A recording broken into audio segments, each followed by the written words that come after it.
you're right out in front of the Pritchard house, probably right about where the D in the word Pritchard is.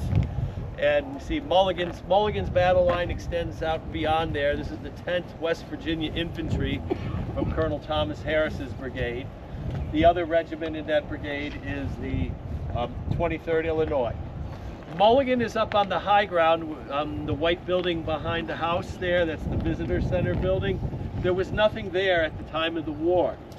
And he's on that high ground, and he's looking across the field here, and the men of the 10th West Virginia are firing at troops in blue uniforms advancing on them in skirmish formation. Well, these are men of Sharpshooter Battalion of Stephen D. Ramseur's division, and they are probably picked up these blue uniforms somewhere during the raid up the valley, Martinsburg, Harper's Ferry, Monocacy, Frederick, Maryland, and they put them on as a ruse. So Mulligan orders them to cease firing, and you know, they firing back, and the men point that out to him, so they open fire. Doesn't really matter because that line extended all the way up onto Sandy Ridge. When Thoburn pulls back, the only thing left up there is going to be a skirmish line. If you take a look at your map, you're going to see Colonel Mudwall Jackson's men coming and charging. When they charge across Sandy Ridge, in conjunction with Ramseur's left brigade, they're going to capture about 80 men of that skirmish line that had been left behind. So everything in that direction starts closing in on Mulligan's right flank. And Mulligan's going to come riding down this lane. He gets behind the 10th West Virginia, and he's like, "Stand firm, Virginians." It's rallying the men there as he's going. So he gets down out in that area behind the 23rd Illinois. Those are his homeboys. That's his Irish brigade. Yes, they say Chicago's Irish brigade, but I know that there's at least 1 or 2 companies from Detroit, Michigan, and maybe some men from Wisconsin worked in there as well. They also had about 25 Winchester rifles in that command to help increase the firepower. So they're firing against the Georgians of Gordon's brigade that are advancing directly towards them. But the remaining regiments, the couple of the 11th and 15th West Virginia, they're flanked. They're falling back in confusion. Hayes's men are streaming up the hill. Confederate artillery, Floyd King's battalion, is going to occupy that same ridge that Worden was over, but at a point a little bit farther to south, and that's where Chapman's battery was at, Jerry, that you follow. And they're going to start shelling this area. Colonel Hayes, he's now on top of the hill, and he's concerned that his regiment that's holding out in the orchard, the 13th West Virginia, is going to get cut off and captured as he sees Confederate forces converging all around it. He's going to order future President, then First Lieutenant William McKinley, to go and order that regiment to fall back before any evils befall it. And McKinley is going to be dashing down that hill, and Confederate artillery shells start hitting the ground around him, kicking up dirt and dust, and one shell in particular is smoke and dirt and dust up in the air. And from the perspective of the men on the hill, they think that young Billy McKinley has just met his maker.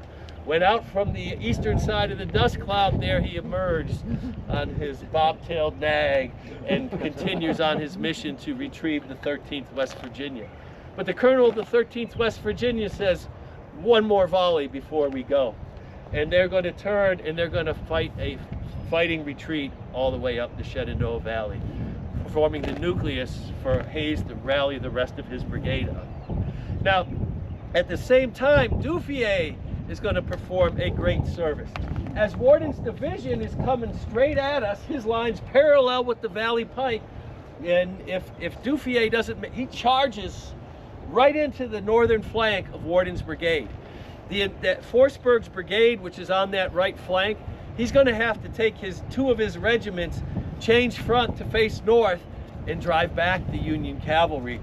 That's going to cause the whole division to slow up, and that's what's going to allow most of these troops to escape. Ramseur's division is starting to close the knot over there, and it's going to soon be curtains for Colonel Mulligan. Sharpshooters are going to get in the stream bed out there, and as Mulligan's riding along the battle line, he's going to take 2 bullets, and one of them's going to go through his torso. His young brother-in-law, Lieutenant Nugent's going to help him down from the horse, and the big Irish sergeant comes over to help him and gives the battle flag to Nugent. Nugent's holding that battle flag. He's going to get struck in the head by a bullet and fall over dead on the ground. Confederates, most of the other troops have gone, and there's only a small conglomeration of men around Mulligan down here in this area. And Mulligan gives the order. He says, "Boys, lay me down and save the flag." They don't listen at first. He gives the order one more time. The sergeant supposedly swore at the time, and Mulligan, as he's dying, probably said, "Sergeant, don't swear." I think they added a little bit to that story. But anyway, they retrieve the battle flag and retreat up over the hill towards Winchester, joining in the rest of the confusion. Mulligan would be taken into the Pritchard house, and there he would be cared for by many people. When Mulligan was took over in around Petersburg, West Virginia, the next valley over, the South Branch Valley, where the South Branch of the Potomac River goes, in 1863, he was very kind to the people. He found them in starving condition, largely because the previous commander, General Robert Milroy, knew this was Confederate territory, and he purposefully withheld food from the elderly and the women and children who were there. Mulligan came in, treated them very well. As fate had a way of doing with things, one of the women wrote to her husband in the army back then about the things and kindness that Mulligan had shown to these poor families in that region. And he came over here and did all he could for him, as he was a doctor, but he was mortally wounded.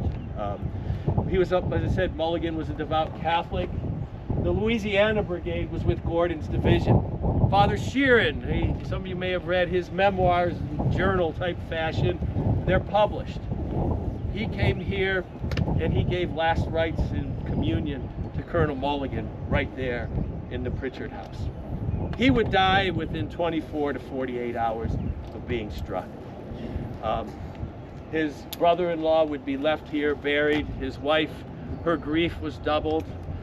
For years, she put up handbills around Winchester trying to see if anybody had any information on where Nugent might be buried. For all we know, he could be buried here somewhere on this battlefield, out there in that field, or more likely, perhaps, he is one of the many unknown soldiers at the Winchester National Cemetery.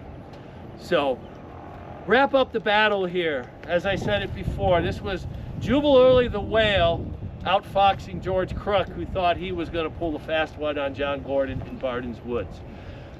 Crook's going to lose 1,200 men. Early's going to lose 250 men only. You don't get a disparate casualty ratio like that unless the losing side has made a significant mistake. And as we had talked up on the hill, Crook just significantly misread the situation. Fortunately, that solid rear guard of Thoburn's division would soon be joined by the nucleus that Hayes put together on the 13th West Virginia. Averill's cavalry division, with it's about 1,500 to 1,800 men on the front Royal Road, is going to run into 3 cavalry brigades under McCausland, Johnson, and Vaughn, and they're going to be routed in confusion. Some of these Ohioans were on the skirmish line, and you know, their buddies who were holding the horses, when they saw that, they took off and abandoned the men on the skirmish line. But fortunately, Colonel Powell's West Virginia Brigade swooped in, picked up the men, and they rode out 2 to a horse to escape. There'll be an immense panic north of Winchester, rumors that the entire army's been cut off and captured, and the wagon train, which was safely north of Winchester by now, some of these panicked cavalrymen get in amongst the teamsters proclaiming all is lost. Yeah.